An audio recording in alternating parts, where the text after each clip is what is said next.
অন্নপূর্ণা যোজনা আপনারও কি under enquiry দেখাচ্ছে? তবে আপনি এই কাজটি 7 দিনের মধ্যে কমপ্লিট করবেন যেন আপনার 3,000 টাকা ঢুকে যায় খুব শীঘ্রই। অন্নপূর্ণা যোজনায় আপনি আবেদন করেছেন, আবেদন সফলভাবেই কমপ্লিট করেছেন, কিন্তু আপনার টাকা 1 জুন থেকে 3 জুন আপনার টাকা এখনও আসেনি অ্যাকাউন্টে। আপনার স্টেটাসে যদি এরকম আন্ডার এনকোয়ারি দেখায়, মানে আপনাকে রিজেক্টেড লিস্টে ফেলে দেওয়া হয়েছে, বর্তমানে ভেরিফিকেশনের জন্য আন্ডার এনকোয়ারি প্রসেসে রাখা হয়েছে আপনাকে। তো আপনাকে এই মুহূর্তে কিছু কাজ করতে হবে, নয়তো কিন্তু আপনি পাবেন না এই 3,000 টাকা প্রতি মাসে। তার জন্য কিছু কাজ তো আপনাকে অবশ্যই করতে হবে। যদি সরকারের তরফ থেকে, অঞ্চল অফিস, বিডিও, পৌরসভার তরফ থেকে ভেরিফিকেশন যাচাই বিভিন্ন জায়গায় কিন্তু শুরু হয়ে গেছে, যদি আপনার কাছে না যায় তবে আপনাকে এই কাজগুলো 7 দিনের মধ্যে, মানে 10 তারিখের মধ্যে কমপ্লিট করে দিতে হবে, তবে আপনি 3,000 টাকা পেয়ে যাবেন।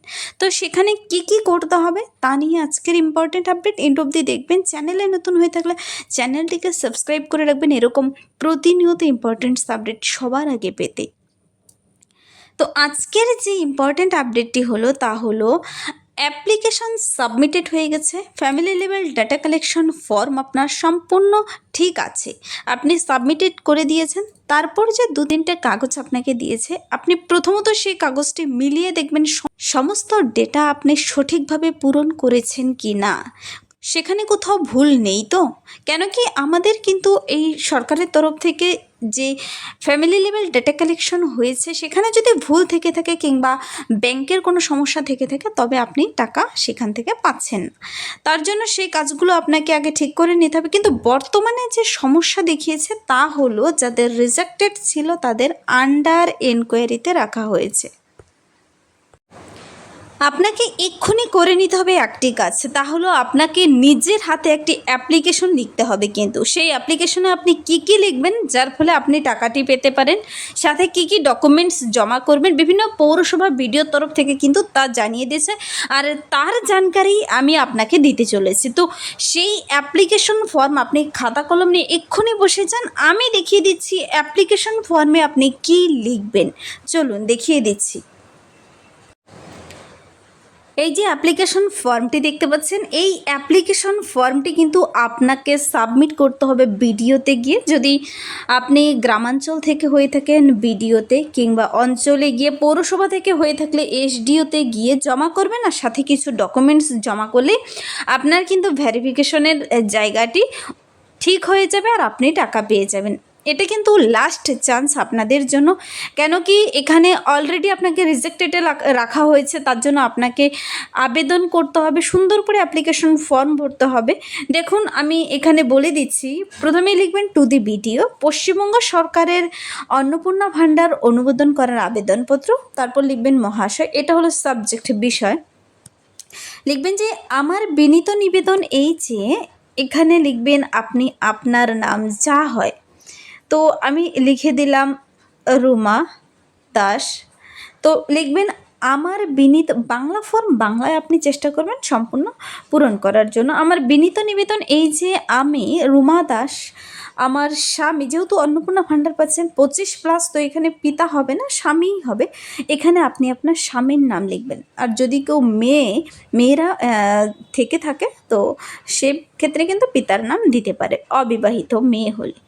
তো এখানে আপনার গ্রামের নাম লিখবেন। গ্রামের নাম লেখা হয়ে গেলে পোস্ট অফিস দেবেন, তারপর গ্রাম পঞ্চায়েত এবং থানা, জেলা। তো আপনি আপনার জেলার নাম এখানে লিখবেন। তো আমার বিনীত নিবেদন এই যে, আমি রুমা দাস, আমার স্বামী নির্মল দাস, গ্রাম ধরুন নলহাটি, পোস্ট অফিস, গ্রাম পঞ্চায়েত, থানা, জেলা, এই জেলার স্থায়ী বাসিন্দা, এটা লিখতে হবে। কিন্তু আপনি যে একজন স্থায়ী বাসিন্দা, কেন কি অনেকের কিন্তু ভোটার লিস্ট থেকে যাদের নাম বাদ গিয়েছে তাদের কিন্তু রিজেক্টেড লিস্টে ফেলানো হয়েছে। তো আপনি যেহেতু স্থায়ী বাসিন্দা, আবেদন করছেন আবার টাকা পাওয়ার জন্য, লিখবেন আমি কিন্তু, এখানে লিখবেন এই জেলা স্থায়ী অধিবাসী। আমি অন্নপূর্ণা ভাণ্ডারের জন্য আবেদন করেছিলাম। তারপর কি লিখবেন দেখুন, আমার অন্নপূর্ণা ভাণ্ডারের আবেদন নাম্বার। আপনি অনলাইনে যে আবেদন করেছেন সেখানে কিন্তু একটি আইডি নাম্বার উপরে যে 3 দিয়ে শুরু, সেই নাম্বারটি আপনাকে এখানে বসাতে হবে। সেই আইডি নাম্বারটি অনলাইন আবেদন করার পর যে প্রথম পাতার ওপরে আমি আপনাদের বোঝানোর সুবিধার্থে দেখিয়ে দিচ্ছি। এটা হলো আইডি নাম্বার। এই আইডি নাম্বার আপনাকে বসাতে হবে, তবে তাদের বুঝে নিতে বিশেষ সুবিধা হবে যে আপনার স্ট্যাটাস কি আছে, আপনার এনকোয়ারি করতে সুবিধা হবে, আর আপনাকে কিন্তু অ্যাপ্রুভড করে দেবে। আইডি নাম্বার দেওয়ার পর আপনি এই লাইনটি কমপ্লিট হয়ে গেলে লিখবেন, আমি এই প্রকল্পের যোগ্য উপভোক্তা হওয়া সত্ত্বেও আমার পশ্চিমবঙ্গ সরকারের অন্নপূর্ণা ভাণ্ডারের আবেদনপত্রটি, এখানে লিখেছে রিজেক্টেড, আপনি লিখবেন আন্ডার এনকোয়ারি।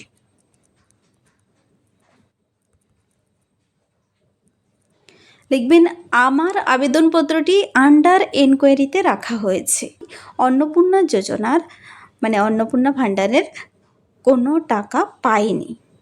তারপর লিখবেন নেক্সট পেরাতে, অতএব মহাশয় আমার আবেদনপত্রটি যাতে গৃহীত হয় এবং আমি এই প্রকল্পের সুবিধা পেতে পারি তার ব্যবস্থা করলে বাধিত থাকিব।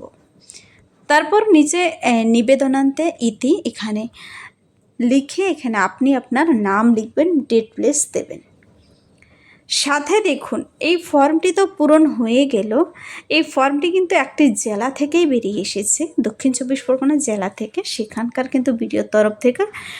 তো এটা আপনি যে কোনো ডিস্ট্রিক্টের যে কোনো জেলা থেকে হন না কেন, এই ফর্মটি সুন্দর করে আপনি আপনার ডিটেলস দিয়ে ভরে, অবশ্যই কিন্তু সবথেকে যে ইম্পর্টেন্ট কথা এখানে আপনি মোবাইল নাম্বার দেবেন, আধার নাম্বার দেবেন, যদি সম্ভব হয় ভোট কার্ড এবং অ্যাকাউন্ট নাম্বারও ভরে দেবেন, এবং সাথে সমস্ত ডকুমেন্টসগুলো জেরক্স কপি দিতে হবে। তো এবার বলে দিচ্ছি কী কী ওনারা চেয়েছেন, যে সমস্ত ডকুমেন্টসগুলো, তার লিস্ট কিন্তু রয়েছে একটি।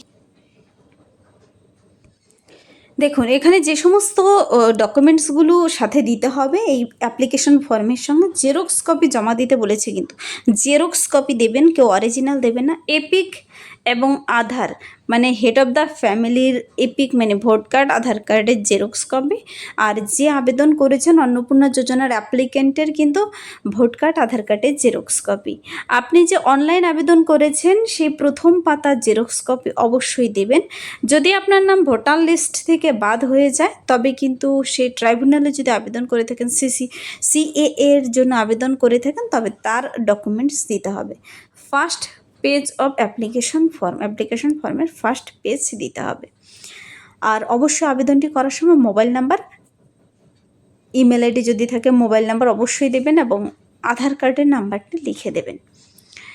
তো এভাবে কিন্তু আপনাকে ফুল ডিটেলস দিয়ে ফর্মটি পূরণ করে, তো আপনারা অনস্ক্রিনে দেখতে পাচ্ছেন একটি কিন্তু বাংলা ফর্ম এখানে রয়েছে। তো স্থায়ী বাসিন্দা অ্যাপ্লিকেশন আইডি নাম্বার সহ আমি এই প্রকল্পের যোগ্য উপভোক্তা হওয়া সত্ত্বেও কিন্তু পশ্চিমবঙ্গ সরকারের অন্নপূর্ণা ভাণ্ডারের আবেদনপত্রটি আন্ডার এনকোয়ারিতে রয়েছে, এভাবে আপনি লিখে দেবেন।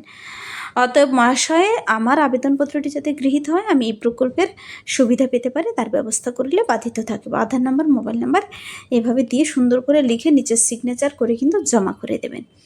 আর এই জমা কিন্তু আপনাদের 7 দিনের মধ্যে করতে বলেছে, আর 4 তারিখে নোটিশ বেরিয়ে এসেছে অফিসিয়ালি। তো আপনাদের কিন্তু জমা করতে বলেছে 10 তারিখের মধ্যে, অথবা ওপর মহল থেকে মানে বিডিও অঞ্চল আইসিডিএস ওয়ার্কারদের কিন্তু দায়িত্ব দিয়েছে আপনাদের বাড়ি বাড়ি সার্ভে করার জন্য, কিংবা আপনাদের জানিয়ে দেবে, কিছু কিছু জায়গায় সার্ভে শুরু হয়েছে, আপনাদের জানিয়ে দেবে কী কী ডকুমেন্টস কোথায় নিয়ে জমা করতে হবে। আর যদি না জানায় আপনাকে, তো আপনাকে নিজেই কিন্তু জমা করে আসতে হবে, তাতে আপনার অ্যাপ্লিকেশনটি অ্যাপ্রুভড হয়ে যাবে খুব শীঘ্রই। আর তারপরও যদি রিজেক্ট হয়ে যায় 2 মাস সময় রয়েছে, আপনারা আবার আবেদন করে দেবেন কিন্তু। তো এই ছিল আজকের একটি কিভাবে আবেদন লিখবেন, তারপর কি কি ডকুমেন্টস লাগছে, আন্ডার এনকোয়ারি থাকলে কি কি করলে সুবিধা হবে, সব কিছু বলে দিলাম। আশা করি ভিডিওটি হেল্পফুল হতে চলেছে। যদি ভিডিওটি হেল্পফুল মনে হয় লাইক করবেন, বন্ধুদের সাথে প্রচুর শেয়ার করবেন। আমার এই চ্যানেল কুইক লার্নিংকে সাবস্ক্রাইব করতে ভুলবেন না, এরকম ইম্পর্টেন্ট সাবজেক্টগুলো সবার আগে পেতে। Thank you.